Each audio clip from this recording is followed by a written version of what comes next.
Assalamualaikum warahmatullahi wabarakatuh. Halo semuanya, selamat pagi, salam sejahtera bagi kita semua. Perkenalkan, saya Zahira Agnia Susandi, mahasiswa Universitas Adi Raja Sareswara Sanjaya dari program Studi Ilmu Komunikasi. Selama 20 menit ke depan, saya akan mempresentasikan dan juga menginformasikan kepada teman-teman di luar sana mengenai gangguan mental bipolar disorder.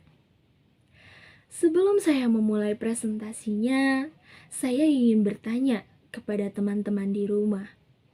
Apakah kalian mengetahui apa sih itu bipolar disorder? Atau pernahkah kalian mendengar istilah bipolar? Atau bahkan pernahkah kalian mengalaminya sendiri? Menurut data World Health Organization atau yang biasa kita sebut WHO menyebutkan ternyata sebanyak 45 juta orang di dunia ini menderita penyakit mental bipolar disorder. Biasanya, orang yang menderita gangguan mental bipolar ini adalah mereka yang berusia 25 tahun ke bawah. Lalu, seberapa serius sih gangguan mental bipolar disorder ini? Dan seberapa pentingkah kita harus mengetahui gejala yang mengalami bipolar disorder ini? Bisa saja ternyata kita sendiri mengalaminya saat ini. Jadi, selama 20 menit ke depan, izinkan saya untuk mempresentasikan dan juga memberikan informasi kepada kalian mengenai gangguan mental bipolar disorder. Apa sih itu gangguan bipolar disorder?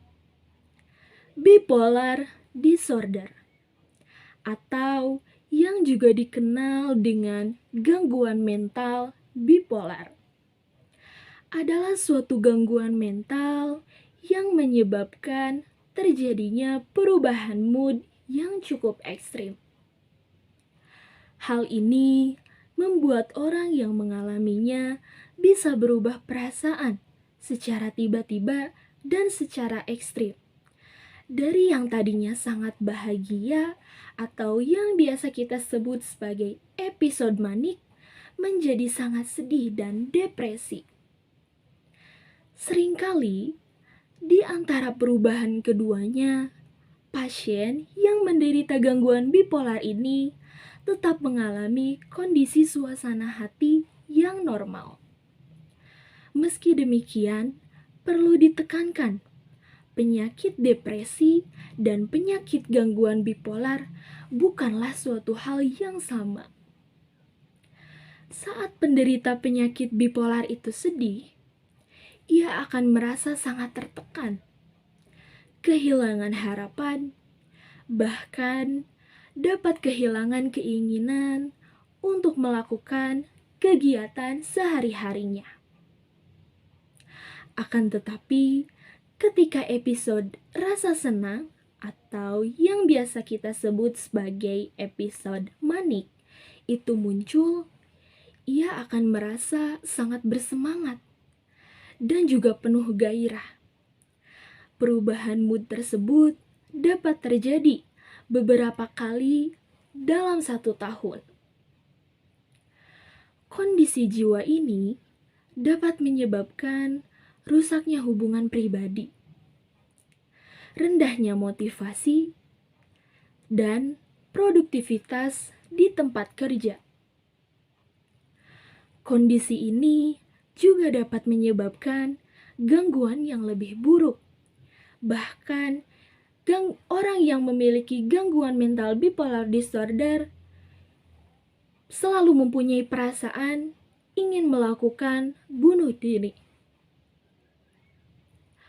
Oleh karena itu, orang-orang yang memiliki gangguan mental bipolar disorder sangat disarankan untuk menghubungi bantuan medis saat mengalami perubahan mood yang signifikan. Selanjutnya, saya akan membahas mengenai apakah gangguan bipolar sudah menjadi sesuatu hal yang umum terjadi? Jawabannya adalah ya, teman-teman. Gangguan bipolar ini adalah satu jenis mental illness yang sangat umum terjadi.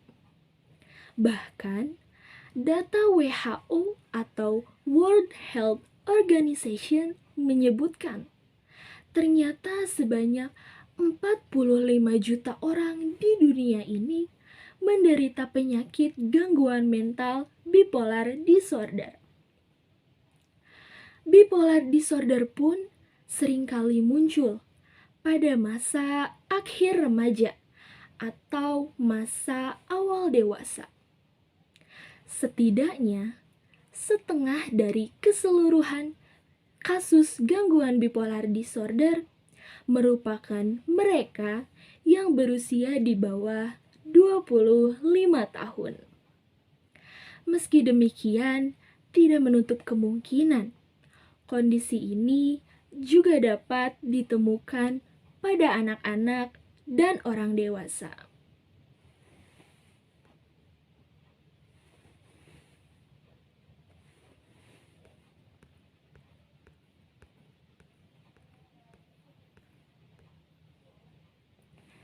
Lalu selanjutnya saya akan menjelaskan bagaimana sih gejala gangguan bipolar itu terjadi. Seseorang yang terkena gangguan bipolar akan mengalami perasaan emosional yang hebat dan terjadi pada suatu periode tertentu atau dikenal juga dengan sebutan episode mood. Setiap episode mood menunjukkan perubahan yang drastis dari suasana hati dan juga perilaku normal orang tersebut. Nah, episode mood ini dibagi menjadi dua, teman-teman. Ada episode manik atau episode hipomania, mohon maaf. Ada juga episode depresi. Episode manik dan hipomania. Manik dan hipomania adalah dua jenis episode yang sangat berbeda, tetapi memiliki gejala yang sama. Manik lebih parah dari hipomania dan menyebabkan masalah yang lebih nyata di dalam kehidupan sehari-hari. Manik juga dapat memicu kondisi psikosis atau perasaan merasa asing dengan dunia sekitar, dan umumnya memerlukan perawatan inap di rumah sakit. Kemudian, terdapat juga beberapa gangguan bipolar yang muncul saat episode manik terjadi.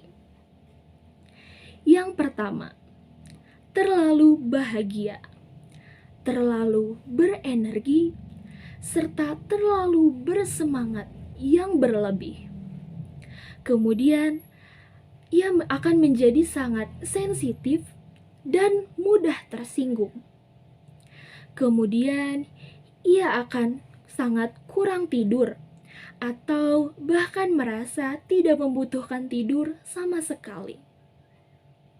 Bahkan, ia juga dapat berbicara dengan sangat cepat dan merubah topik pembicaraan dari satu topik ke topik yang lainnya.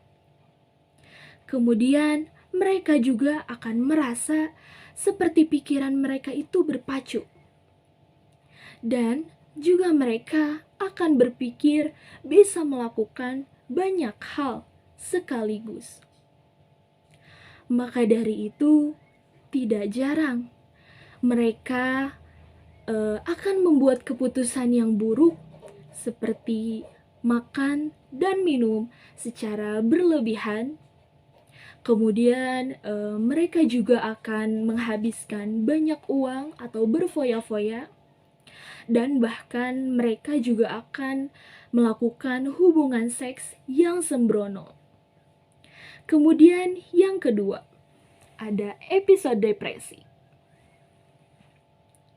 Episode depresi. Episode depresi termasuk ciri-ciri gangguan bipolar yang cukup parah. Kondisi ini menyebabkan penderitanya kesulitan menjalankan kegiatan sehari-hari, seperti bekerja, sekolah, dan melakukan kegiatan sosial di lingkungan sekitar dengan biasanya. Orang dengan gangguan penyakit mental bipolar yang mengalami episode depresi bisa merasakan gejala berikut ini. Yang pertama, mereka akan merasa sangat sedih, khawatir, hampa, bahkan mereka akan merasa putus asa. Kemudian yang kedua, mereka akan kehilangan ketertarikan dalam melakukan kegiatan sehari-hari.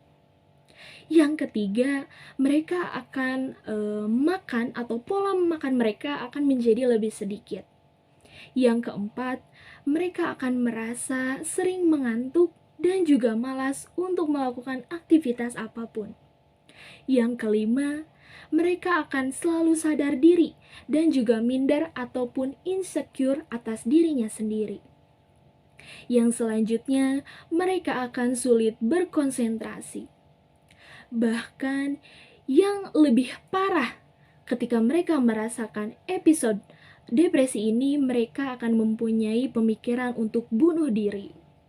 Selain kedua gejala utama di atas, tanda-tanda gangguan bipolar lainnya bisa berupa gangguan kecemasan, melankolis, dan psikosis. Gejalanya juga bisa muncul dalam masa kehamilan atau dalam masa perubahan musim. Lalu, apakah gangguan mental bipolar disorder dapat terjadi kepada anak-anak dan remaja? Berbeda dengan orang dewasa, ternyata gejala gangguan bipolar disorder ini pada anak-anak dan remaja sangat sulit untuk diidentifikasi. Seringkali gejala yang muncul mirip dengan perilaku normal. Anak-anak dan remaja mungkin memiliki episode depresi, manik, atau bahkan hipomania. Namun, polanya bisa berbeda dengan orang dewasa. Meski demikian, tanda-tanda yang paling menonjol pada anak-anak dan remaja mungkin termasuk perubahan suasana hati yang parah. Berikutnya, saya akan menjelaskan mengenai jenis-jenis gangguan bipolar. Yang pertama, gangguan bipolar 1. Orang yang mempunyai gangguan bipolar 1 akan mengalami 1 atau lebih episode manik, kemudian disusul dengan episode hipomania atau depresi. Kemudian gangguan bipolar 2. Di sini, biasanya penderita gangguan bipolar 2 akan mengalami 1 episode depresi atau hipomania dan tidak akan pernah mengalami episode manik. Kemudian yang ketiga, gangguan siklotimia. Gangguan siklotimia didefinisikan sebagai periode atau gejala hipomania dan depresi yang berlangsung setidaknya selama 2 tahun, 1 tahun pada anak-anak dan remaja. Gejala pada jenis bipolar disorder ini umumnya lebih ringan daripada tipe 1 ataupun tipe 2. Kemudian yang keempat, terdapat jenis gangguan bipolar lainnya. Jenis ini umumnya mengalami periode perubahan mood yang abnormal atau secara signifikan. tetapi tidak memenuhi kriteria bipolar 1, 2, ataupun gejala bipolar siklotimia. Misalnya, bipolar dan gangguan lain yang disebabkan oleh obat-obatan, dan juga alkohol, atau karena kondisi medis, seperti penyakit Cushing, multiple sklerosis, dan stroke. Lalu, apa sih penyebab gangguan bipolar disorder itu dapat terjadi? Ternyata, beberapa ahli sekalipun hingga saat ini belum mengetahui penyebab pasti bipolar disorder.